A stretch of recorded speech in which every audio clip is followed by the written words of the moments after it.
Olá, meus amigos, nossas saudações cordiais. Estamos aqui mais uma vez para o canal Lições de Amor, no nosso quadro paulatino, no qual nós trazemos trechos da obra Paulo Estevam para tempos difíceis. Eu sou Patrícia Lins e hoje nós estamos recebendo um convidado muito especial, que é o Patrick Alves. Patrick, por favor, se apresente. Oi, Patrícia, um prazer muito grande estar com você aqui fazendo esse programa sensacional que é o Paulatino. Te agradeço por estar me dando essa oportunidade. Eu sou aqui do Rio de Janeiro, mais precisamente de São Gonçalo, mas eu sou vinculado à Sociedade Espírita Fraternidade em Niterói. A CEF que eu gosto sempre de contar para as pessoas que é fundada pelo nosso querido Raul Teixeira, e eu estou vinculado à CEF aí já há mais ou menos uns 13 ou 14 anos nessa seara espírita. Também sou administrador da página Eu Espírito, lá no Instagram, onde a gente realiza ali um trabalho muito singelo de propagação da doutrina. E acho que é isso, Patrícia. Obrigado por essa oportunidade. É um prazer muito grande para mim estar aqui com você, viu? Nós que agradecemos, Patrick. Recentemente, nós fizemos o estudo de um dos capítulos de Pensamento e Vida com o Patrick, sobre sociedade, ficou gravado, muito bom. Convidamos a todos que assistam. E na descrição desse vídeo, nós vamos colocar os links das redes sociais do Patrick, para vocês acompanharem esse belo trabalho que ele faz. Então, meus amigos, para hoje, nós escolhemos o trecho Deus nunca é avaro de misericórdia. E aí agora nós vamos falar brevemente sobre o contexto no qual essa frase foi dita. Quem a proferiu foi Gesiel, ainda no primeiro capítulo da obra, na primeira parte, Corações Flagelados.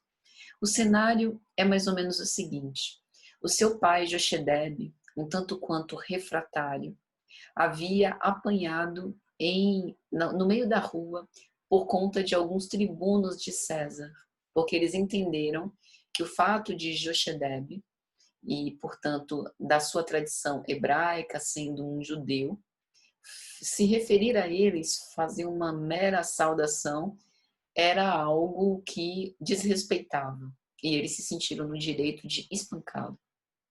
Esse ancião ficou com muita raiva e indignação, mas ele refletia no seu imo, e aí Emmanuel nos narra isso, que ele já não tinha mais forças para poder reagir, faria se pudesse. E, profundamente humilhado, começa a se absorver nesses pensamentos absortos, caminhando de volta para casa. E dentro de si, aquela raiva dá origem a um sentimento de vingança, e do quanto que ele desejaria reivindicar os seus direitos e a justiça perante o questor daquela Corinto, que era Licínio Minúcio. Lembrando que Licínio Minúcio já havia deposto ele de uma de suas terras e levado-o preso. Então, movido por essa angústia, por esse desassossego íntimo, por essa grande raiva, ele chega a atear fogo nas terras que são de propriedade de Licínio Minúcio. E aquele fogo se alastra com uma rapidez muito grande. E isso gera repercussões que mais tarde na obra vão ser vistas. Mas o fato é que depois de requisitar ao questor a justiça, ele acaba sendo expoliado mais uma vez da sua terra. E chega em casa dando essa informação aos seus filhos, que mesmo nessa situação bastante difícil, no caso de Gesiel, encontra ânimo, fé e resolução íntima para dizer ao pai: por que vos atemorizardes? Deus nunca é avaro de misericórdia. E aí, Patrick, o que é que você acha dessa passagem? Patrícia, olha que curioso, né? Ontem eu fiz uma live lá no Eu Espírito, no meu Instagram. Eu não costumo fazer muita live lá na página, assim, live sozinho, né? Das vezes que eu fiz foi sempre um convidado. E ontem eu senti uma inspiração da espiritualidade e me propus a fazer sobre um trecho do livro Renúncia, que é um outro romance do Emmanuel, né? Tal como Paulo Estevam. E eu segui uma frase ali de Jacques Davenport, no livro Renúncia, onde ele diz o seguinte: o coração tem 1000 caminhos para a felicidade quando procuramos aceitar a vontade de Deus. Então a gente centralizou as nossas reflexões dentro dessa frase que, ao meu ver, tem totalmente congruência com essa frase de Paulo Estevão que você trouxe hoje. Porque quando ele diz para nós que Deus nunca é ávaro de misericórdia, a gente percebe que no enredo que você descreveu para a gente muito bem, ele estava vivenciando uma situação muito difícil da vida, né? Uma situação onde ele foi insultado. Agora, vamos trazer para nossas vidas atuais. Todos nós, fazendo uma avaliação, talvez já passamos por situações de insultos, talvez já passamos, vamos trazer uma abrangência maior então. Todos nós passamos por situações de provas e expiações, aos quais a gente se vê muitas vezes em processos dolorosos. A gente se vê vivenciando uma tristeza. Porque essas situações, de fato, que são necessárias para a evolução do nosso espírito imortal, quando nós mesmos nos comprometemos a passar por esse processo de prova e expiação, elas são doridas para nós. A gente não pode romantizar isso, apesar da gente precisar delas para a nossa evolução espiritual. E muitas vezes, quando a gente se depara de cara com um processo grandioso de dor, com uma frustração humana, a gente se vê sem reconhecer o que Deus quer mostrar para a gente naquele momento. Percebe? E aí que entra a frase: meu Pai, por que vos atemorizardes? Deus nunca é ávaro de misericórdia. Então, essas situações que a gente vivencia na nossa vida, vamos pensar, será que Deus, em sua infinita bondade, será que o que Ele quer é ver a gente sofrendo? Será que o que Ele quer é ver a gente vivenciando processos grandiosos de tristeza? Com as nossas provas e expiações? Não.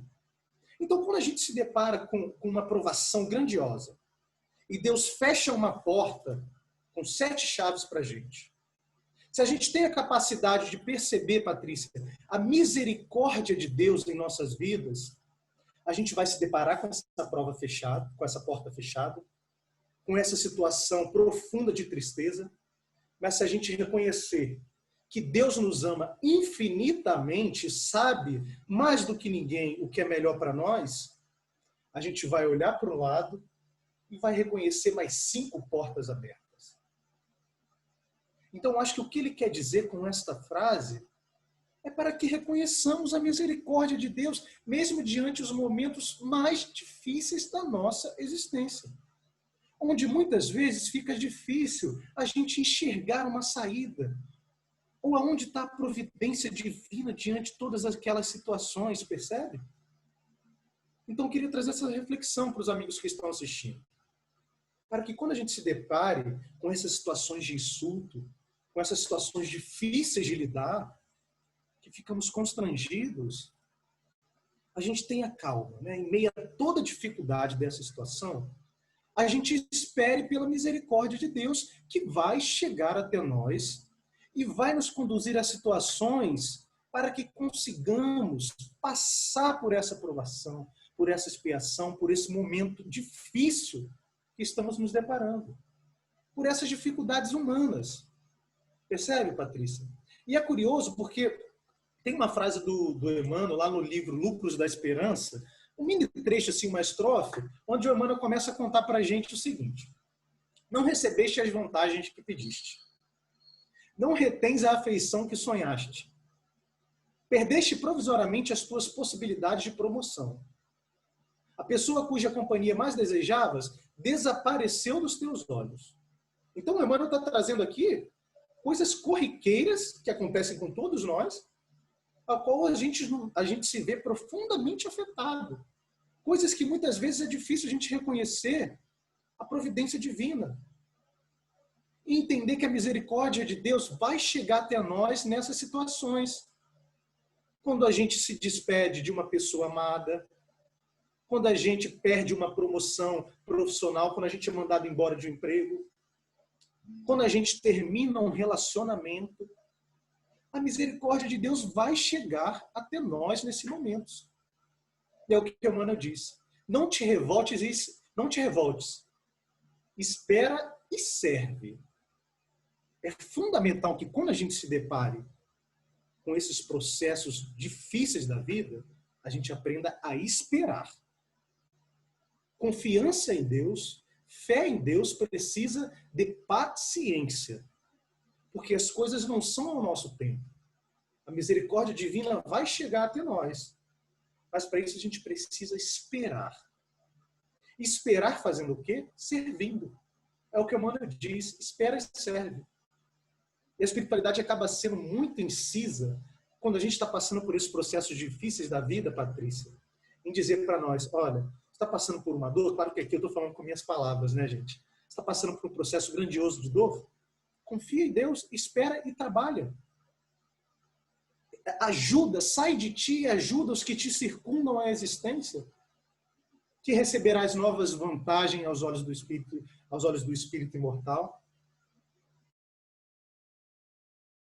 A ajuda divina te alcançará.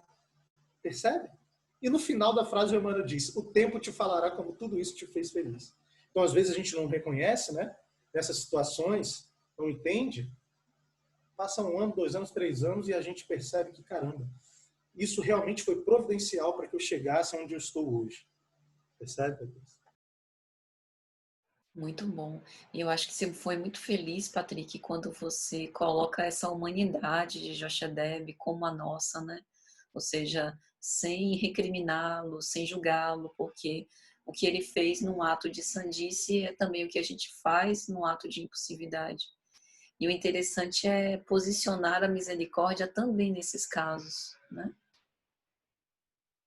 É difícil muitas vezes a gente vê tantas situações hoje no nosso país, né? Crimes cabulosos que a gente presencia, né? Que a gente se depara. E a gente precisa aceitar que a misericórdia de Deus vai chegar até esses irmãos também. Que refletem muitas vezes a nossa vingança humana. Onde muitas vezes pessoas retrocedem a olho por olho, dente por dente. Então saibamos que a misericórdia de Deus, a justiça de Deus alcançará essas pessoas, sem que precisamos pelas nossas mãos fazer a justiça. Com muito amor. Porque Deus ama infinitamente nós, mas também esses irmãos que ainda estão envolvidos nessas situações de sandices, como você mesmo falou, Patrícia. Essas situações que muitas vezes podem significar crimes humanos, né? Verdade. E a figura do trabalho, na continuação do texto, Estevão também faz uma apologia a isso, né? A não se lastimar, a não lamentar, para não cair numa culpa, e aquilo não amorfinar demasiadamente o pai, que ele, enquanto jovem, ainda podia trabalhar, eles podiam ter a sua casa em um outro lugar.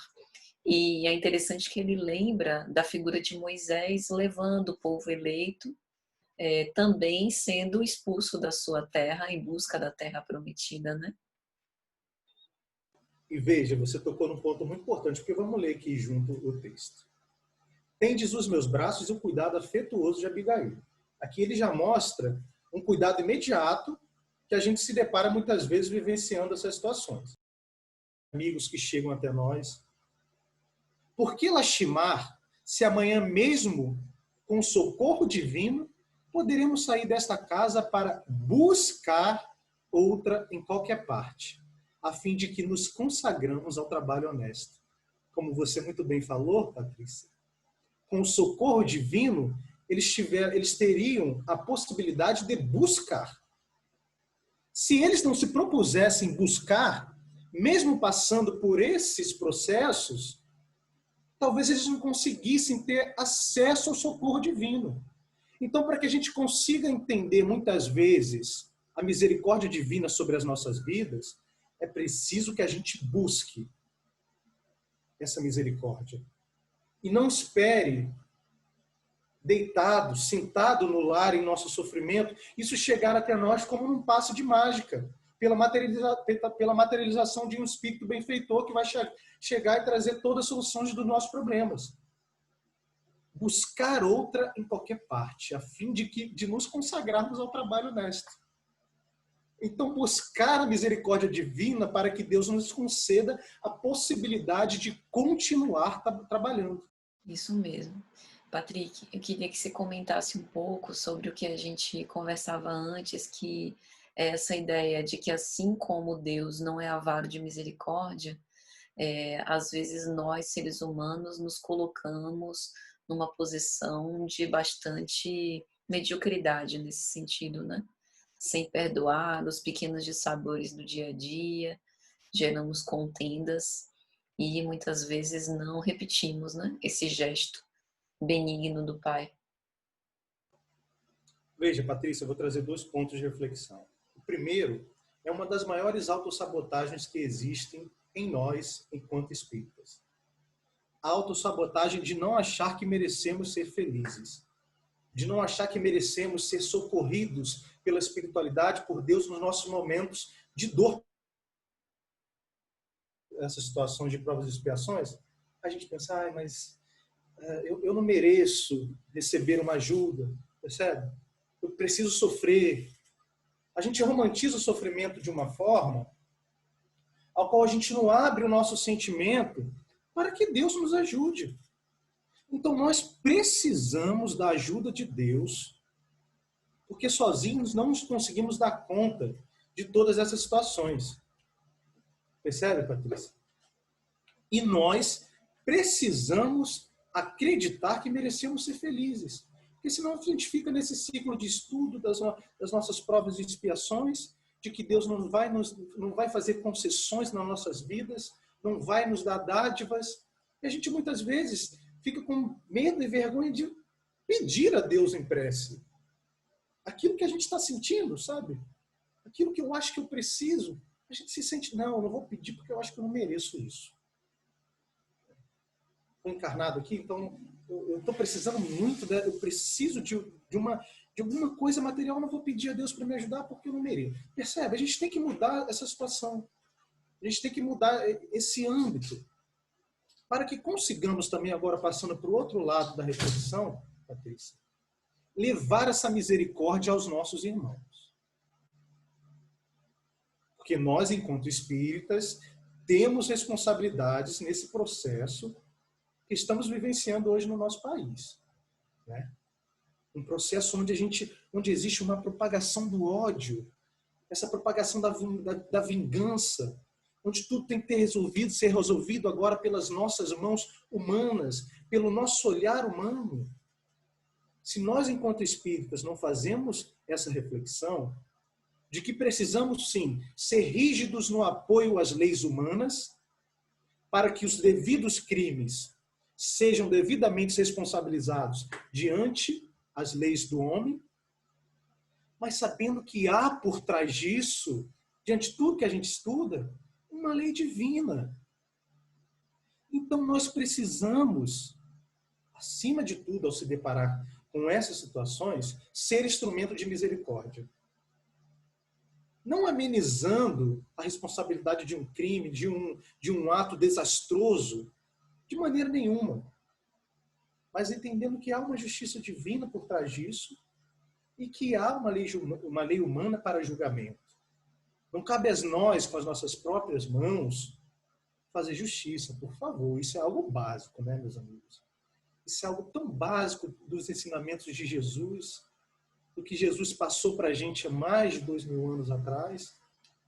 Algo tão simples, tão antigo, mas que a gente vê tão mal compreendido hoje em dia, né?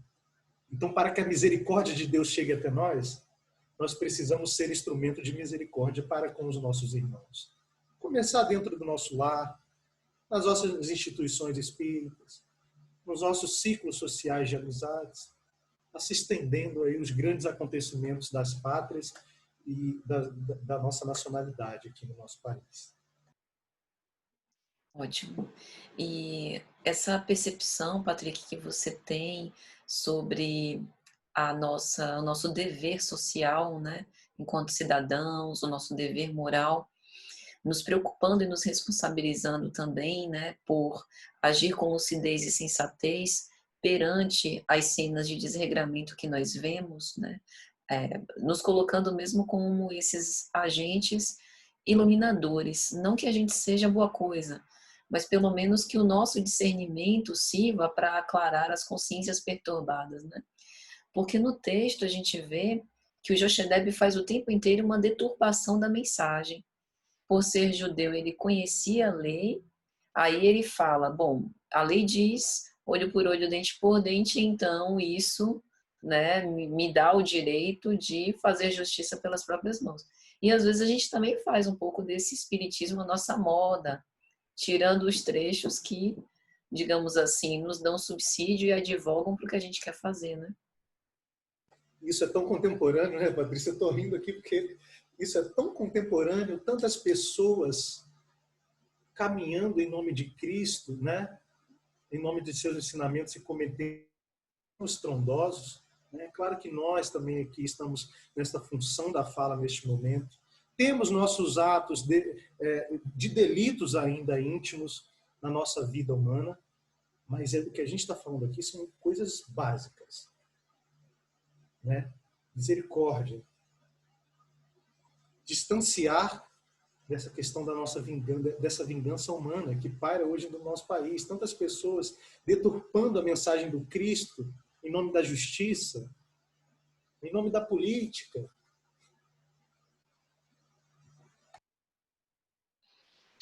Então fica a reflexão para a gente. Patrick, gostaria de agradecer penhoradamente sua participação. Foi muito rico e queria te convidar para suas considerações finais, por favor. Perfeito, querida. Eu acho que é isso, né? Que a gente faça essa reflexão, entenda que independente do que estamos vivenciando neste momento, um processo que pode ser de profunda dor, de profunda tristeza, ou diante de um ato que tenhamos cometido, ao qual nos arrependemos, a qual tivemos uma compreensão diferente daquela que precisávamos ter, e nos levou a agir de uma forma que não queríamos. Quando nos depararmos com essas situações na vida, que consigamos abrir espaço dentro de nós para que a misericórdia divina nos atinja, aclarando o nosso sentimento, aclarando a nossa perspectiva diante daquele ato cometido, aclarando nossa perspectiva diante dessa provação que está assolando a minha vida e não me deixa enxergar alternativas de continuidade. Porque se a gente abrir o coração, se a gente ficar atento, como diz o Emmanuel lá no livro Oração e Atenção, se a gente se colocar em comunhão com Deus pela oração, pedir ajuda, ser humilde para isso, a misericórdia de Deus chega, começa a se manifestar para a gente nas nossas vidas e a gente consegue enxergar novos motivos para continuar. A misericórdia de Deus chega até nós. Muito obrigado, viu, Patrícia, por essa oportunidade mais uma vez de estar com você aqui, essa pessoa que eu tanto admiro, que é uma inspiração, viu, por todo o trabalho que você realiza, magnífico e sensacional, de caridade e amor dentro da doutrina espírita. Nós que te admiramos e temos prazer de tê-lo aqui. Muito obrigada mais uma vez, Patrick. Meus amigos, então é isso. Até a próxima, se Jesus assim permitir.